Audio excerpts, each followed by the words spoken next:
Tonight on Connecticut's news station, from high winds to widespread flooding, we're tracking Idalia's impact across the South. We're getting a closer look at the deadly crash between a dirt bike and a car in Groton. What video from a nearby business is showing. And Sharon Hospital's labor and delivery unit is safe for now. We're looking at the challenges that still lie ahead. And COVID cases rising across the state. A mayor and U.S. senator just testing positive for the virus. What a local doctor says about the rising cases.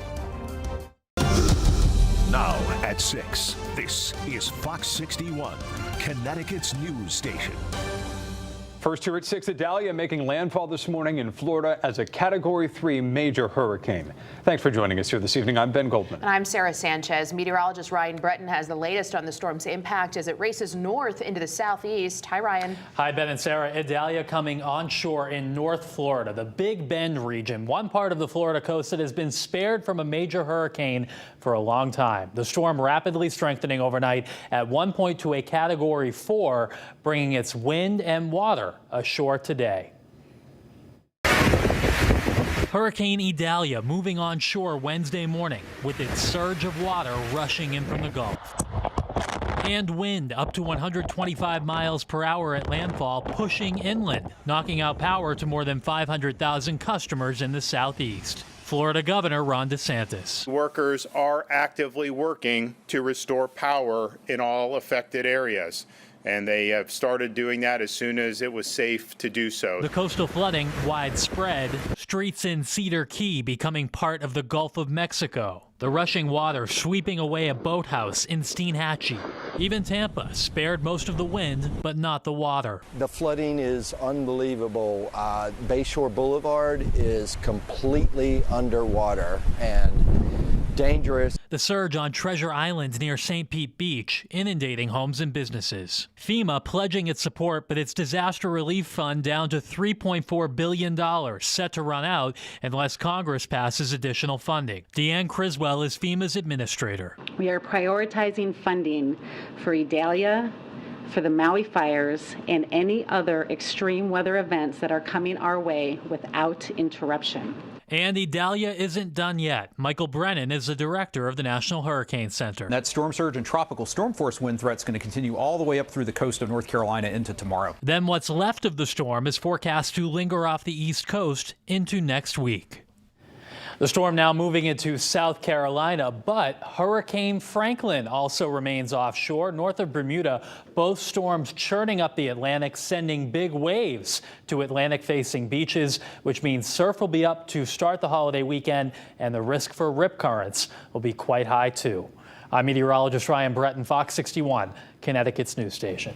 Thank you, Ryan. When it comes to helping crews in Florida restore power, Eversource says it has resources available, although they haven't received any requests for help.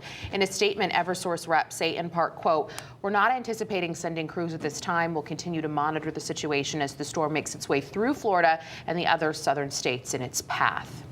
Turning to the weather here at home, a beautiful evening and more to expect, though, of course, on the humidity front, just in time for vacation. You always know when it's humid. We know that about you. Chief Meteorologist Rachel Frank joining us now. She's our barometer, Rachel. Yes, and I can't wait to hear your reaction later tonight as we are leaving the station. A refreshing air mass heading in as the humidity moves out of here. 80 degrees right now in Hartford. Started off with some rain to begin the day, but that rain has pushed out of here. It was associated with a cold front, and that's the change that you can expect to feel as we head through the day tomorrow. Right now, temperatures are in the 70s to right around 80 degrees. Here's a look at the humidity tracker, or you could just, again, ask Sarah.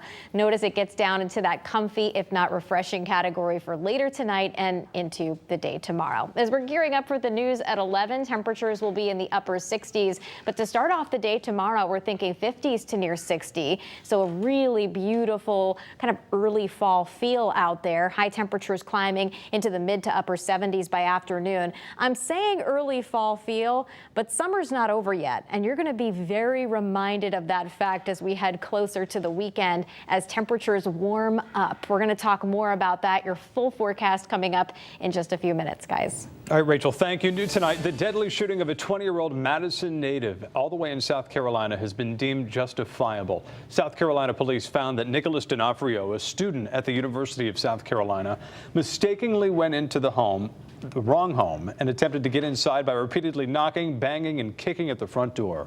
Police say a resident was on the phone with 911 when D'Onofrio broke the front door's glass window and reached inside toward the doorknob. At that time, another resident inside the home fired a single shot that ultimately killed D'Onofrio. Police say the firearm was legally owned and the homeowner will not face any charges. One woman is dead. Another person is fighting for their life after a crash in Groton between a car and a dirt bike. Fox 61's Julia LeBlanc spoke with police about what happened, who say some of those involved in this incident showed a wanton disregard for human life. The only thing left at the scene of the incident now are these candles and flowers in honor and memory of the 24-year-old woman who was killed in the crash on Monday, one where police say involved illegal ATVs and dirt bikes recklessly driving through this intersection. This video, taken from a nearby business, showing the moment a group of people on dirt bikes and ATVs sped down Long Hill Road on Monday. They were all traveling together and they took the dirt bike. Groton police say around 9:30 p.m. a driver was turning into this plaza on a green arrow when the riders ran a red light. One of the dirt bikes with two people on it hit the car, with both riders flying off the bike. Police say the passenger, 24-year-old Tiara Wheeler of Norwich, was pronounced dead on the scene. The driver, 25-year-old Scott Whipple of Mashantucket, is still listed in critical condition. They're operating recklessly. They're complete disregard to traffic, to safety standards. They have no headlights on some of the vehicles. Chief L.J. Fazaro says his officers likely witnessed the same group earlier doing donuts and trying to bait them, a problem plaguing many Connecticut communities. It's happened here. It's happened in some of our adjoining communities. Unfortunately, because of this type of activity, this was bound to happen. Something police wish never did happen. And one thing in particular is keeping the chief up at night. Rather than treating those people and caring for their presumably friends, they took the dirt bike that they were on and left. My thoughts go out to the family. It's just horrible what they're going through now. State Representative Christine Conley heard the crash from about a mile away. We heard a bang, and then we saw the police cars come right out down the road.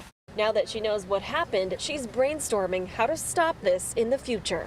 I think what we need to talk about is where do these youths need to be? What do we need to do for programs for younger people? Now, police are following up on leads and hoping to identify the rest of the riders. If successful, they could be charged with many things, including taking evidence from the scene of a crime. We are in Groton. Julia LeBlanc, Fox 61, Connecticut's news station.